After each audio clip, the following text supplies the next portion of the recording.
Happy for me to start? Yeah. Okay, thank you everyone.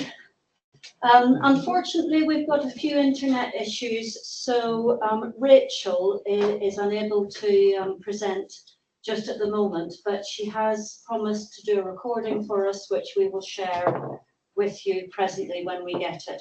So very kindly, Ben has stepped into Rachel's shoes.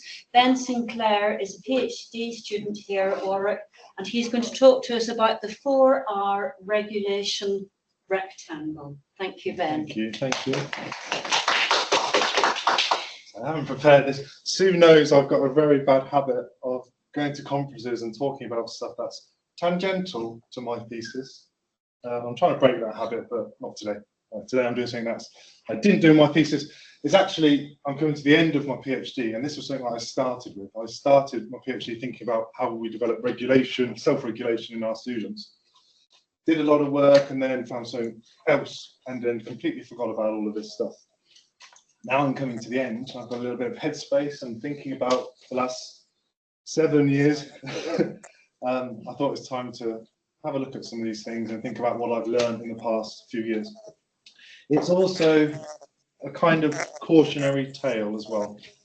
Here's some feedback. This week we've looked at a lot of great principles, we've looked at a lot of great tools, but I've been telling a lot of people that a tool is just a tool. It's how we use the tool, making sure we're using it appropriately, making sure we're using it appropriately is probably the best word for that. These really sharp tools can be really powerful, but if misused, they can be quite harmful, I think. So it's knowing when they work and when they don't, and the condition. So I'm going to propose a new tool. I want to get some feedback. I've never done this presentation before, but it's been in the bank ready to go. So yeah, something called the 4R regulation rectangle, which brings together a few ideas we've looked at this week, as well as some ideas around psychological flexibility. So there's a very common technique in the UK, a behaviour management technique called timeout cards. I'm not here today to judge them and say if they're good or bad. I'm just presenting them and you can do what you want with them. They may look something like this, depending on what age you're dealing with. It's simply a card, usually quite a physical card that's on the table or in a student's planner, and they can use it when they like to say, I need to take some time out of this room, or go to another part of the room. It's not a punishment. It's not meant to be used as a punishment. That's a different timeout thing. Or the what's his name? Arthur Starks, controversial stuff. This is meant to be a positive development tool that students can use and empower themselves rather than get out of my room. It's not that. Usually students don't need to give a reason for it or justify to the teacher. They just use it. It's meant to be used by some, not by everyone. Usually with students with emotional dysregulation or students who need to work on anxiety or anger, and a lot of neurodivergent students as well. So again, just generalizations. And usually good advice is that it's monitored. It's not just you get a timeout card and that's it for the rest of your life. It's monitored. We're trying to develop that self-regulation. It's not meant to be the crutch forever. So there's some kind of good practice around timeout cards. This, for instance, is just a random school that I Googled that kind of does all those things in action. So they say that they use it on a small proportion of students. It has a focus on helping them with their behavior, anxiety or anger. There's a misuse system. Now we are dealing with children and teenagers, and there's loads of things going on. So they monitor misuse quite clearly, and they review it every 2 weeks. So it's a gradual, ongoing process. It's not just, here you go. And with the aim to reduce it over time. We want to develop that self-regulation. Good. So I've made up some people based on my own experience, and they're quite extreme. I think I brought loads of things together, but it's the cases that are more important. So Abu. Throughout the lesson, Abu was getting more, a maths lesson. He's getting more frustrated, he's getting angry, he's arguing with his friends, he's arguing with his teachers. There's a clear escalation of frustration. The teacher is going through the school's behaviour policy and giving him behavioural points and giving him consequences, but it's just kind of building. The teacher then finally has to ask Abu to leave the room, not a timeout card, just a consequence. You need to leave this room, an isolation. He refuses, So then the senior leadership have to come to the classroom and remove him. He spends the day in an isolation unit at the school. People try and help him, they talk to him, but he's still highly angry. He doesn't really want to talk to people at that moment in time. And the next lesson, goes back into the classroom. Full stop. No conversation with the teacher, just, back to normal the next day. So I was seeing these kind of extreme things. I would say that's a combination of quite a few students there. So I developed the 4R regulation rectangle.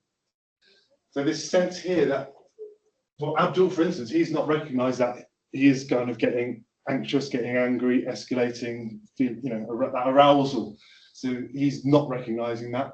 There's this sense of remove, which is quite big in this stage. He has to literally remove himself from the room. Someone else has to remove him. It's quite a substantial event. The reduction's not happening there. He's not got the self-coping skills. The people around him aren't able to support him. So there's no sense of reduction. And the key thing is that nothing's changing. These relationships with the teacher, nothing's been addressed here. He just goes back into the classroom for the same thing to happen again, potentially, and again, and again, and again. There's no resolution here. And I would say the timeout card, I'm sorry, he has a timeout card. The school have said, you're one of those kids, here's a timeout card. It's been underused, in my opinion. Who's next? Brooke. So Brooke is another student. She comes in, and today the teacher says we're doing algebra. As we all do. Brooke panics, and she straight away uses the timeout card and leaves the room. Brooke then spends the rest of the lesson on her phone in the breakout area, the social area around the corner. She has no intention of returning to that classroom. Okay. And again, these are stereotypical students, but I've met a few presenting some of these behaviours. And again, I would say the timeout card is overused. It's not a helpful tool. She's using it, but not in a way that's going to help her develop any kind of regulation, not in any way that's going to help her to progress in any sense. That's coming up next. Okay. So this model then, what I've started to do, well, I did quite a few years ago, start to think about some of the techniques and tools. This is kind of like using it as a diagnostic tool to think about what skills and behaviours we want to help our students to develop. So we've talked about a lot of these things this week in terms of the students recognising their emotions or thoughts or feelings in the awareness, as Janet was talking about. We've got the mindfulness techniques, we've got the growth zone model to help articulate this, the 5-point scale, all these different skills that are helping our students develop that awareness, that recognition of themselves. Remove. So yes, sometimes remove can be quite a big event. It may be having to leave the room, but it could just be needing to move seats. It could be about slowing down or pausing or stopping. It could be about something called diffusion, which is taking a different relationship to the thoughts that we're having. So there's a kind of a full range, a repertoire of different types of distancing, we might say. How are we reducing? Again, we've talked about this quite a lot this week. It could be breathing techniques. They work for some, they don't work for everyone. It could be going for a walk around, a drink, having a chat with someone. It could be reappraising the thoughts that we're having of the situation. It could be something called acceptance as well. Not a gritting your teeth acceptance, but let's hold this a little bit more lightly. So there's all these kind of different repertoires and skills we can help our students to develop within that as well. Returning, I say, it can be literally returning to the classroom physically, returning to work after a pause and looking out the window and taking that time to yourself. It could be those restorative conversations with the teachers, with the people, that's relationships we've kind of maybe a little bit damaged during that high intensity conversation. Reintegration models, there's loads of kind of skills within each of these and techniques and policies and all these kind of things that we have at our disposal. Growth zone model. I've tried to connect it to this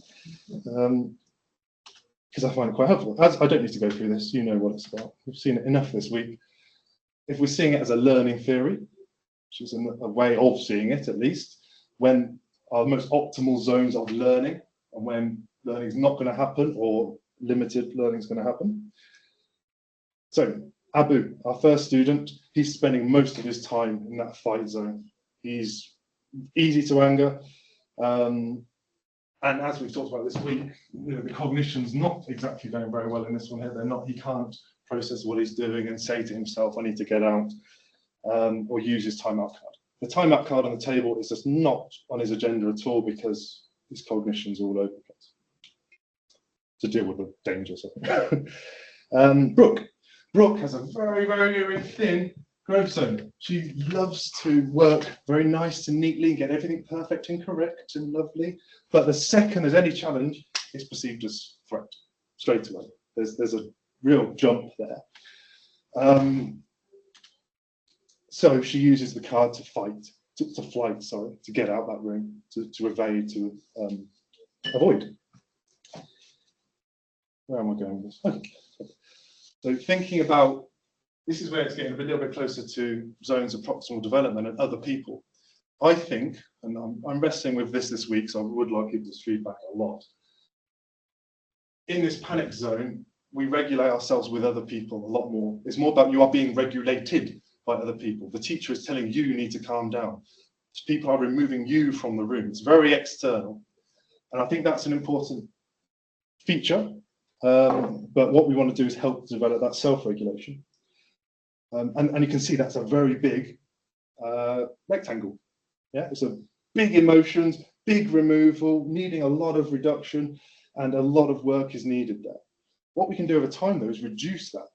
When we're in a growth zone, we're regulating with others rather than by others.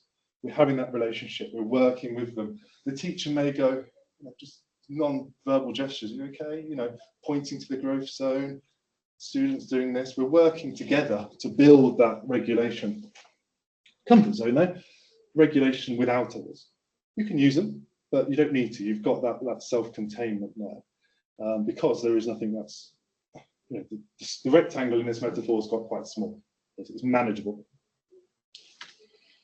And what happens, I think, is that during the whole learning process, and this is different for each individual, we go through all these little rectangles.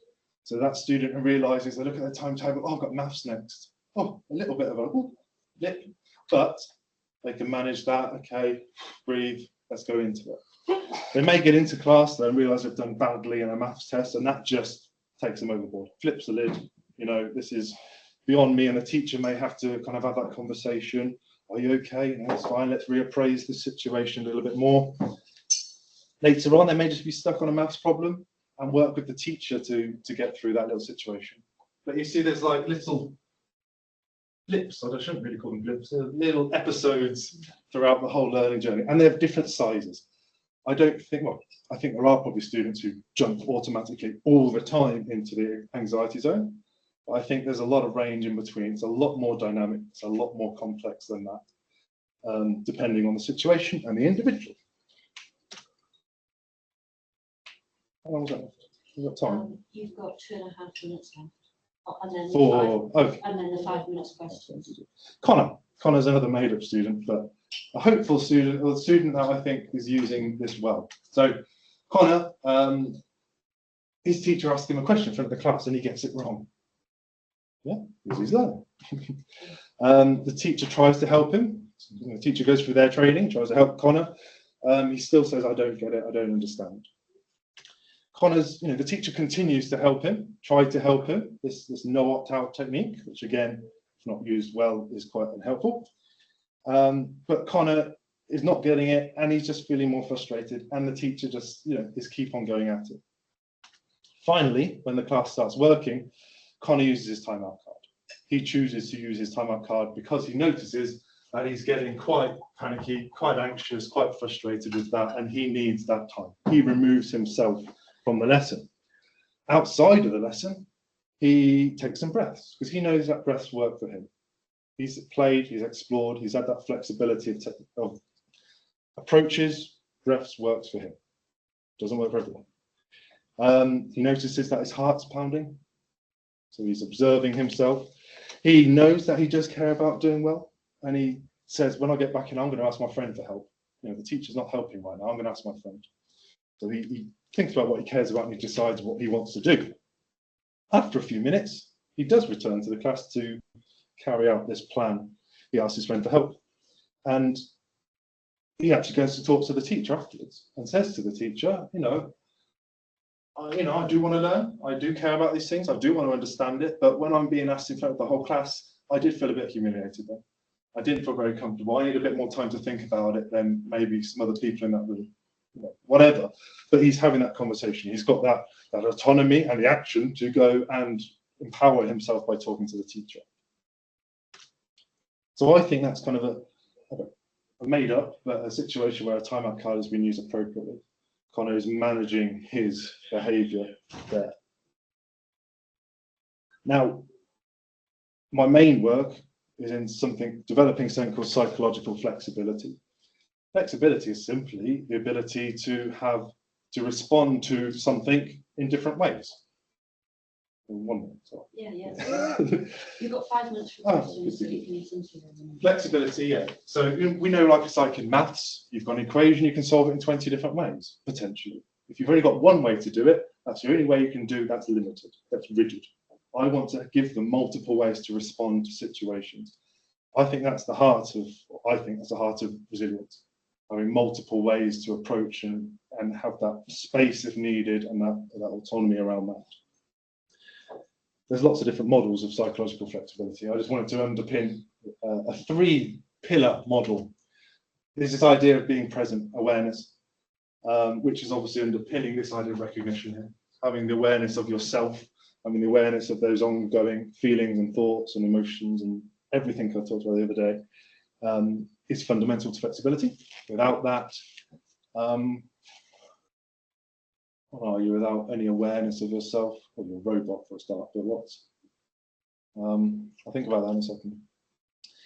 This aware of openness, that we're able to approach things that are not very pleasant, to be comfortable with being uncomfortable. That's not sadistic. That's not saying you're going to always want to put yourself in a very uncomfortable situation, or as teachers we're meant to be doing that.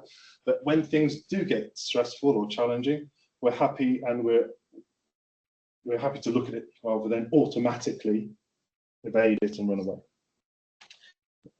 And then this idea of value, doing what matters, knowing what you care about, not just knowing what you care about, knowing who you care about, knowing what kind of person you want to be, what kind of things you enjoy, and choosing actions to help you actually enact those things. Values are great, they're useless on their own unless you do something about it. So there's a lot more to psychological flexibility. You can read my thesis, a couple of 100 pages soon. But that's kind of one model to it. These 3 ingredients form psychological flexibility. I don't know what's coming up next. Future, as I said, this isn't my main project. This is something I had an idea in bed one Saturday morning after a frustrating week and thought, oh, this could work. So I need to actually see if it is helpful. I need to collect data on it. I need to see again what it's like when it's implemented. I have sat down with some students when I was in school who were given timeout cards, and they were like, one girl very articulate said, yeah, it's that removal. I know that I'm like head flipped or whatever. I know I'm right up there, but I don't really have any techniques or skills what to do with myself in that situation. Another kid said, well, yeah, it's that reduction. I know I'm here, I get myself out of that situation, but when I'm out there, I'm just, level 11 and I don't know how to, what I can possibly do. I was thinking, on the back of these timeout cards, have the rectangle, have, there so the students can refer to that and see what they're doing. Developing the skills needed for each of them, using it as kind of a diagnostic tool, but I don't know that word. And also, I was thinking even gestures, if the teacher does see someone, getting a bit anxious, they could do this kind of like square in the corner to remind themselves. It becomes a language throughout the whole school. But that's to say, in a few years' time. If anyone wants to play around with those ideas, please do and let me know how it goes. I have got some school counsellors in America that are having a look at this model at the minute and using acceptance and commitment therapy to see how it works with the students. They seem to like it, so I'll let them do the work for now. I think that's it. Thank you for listening.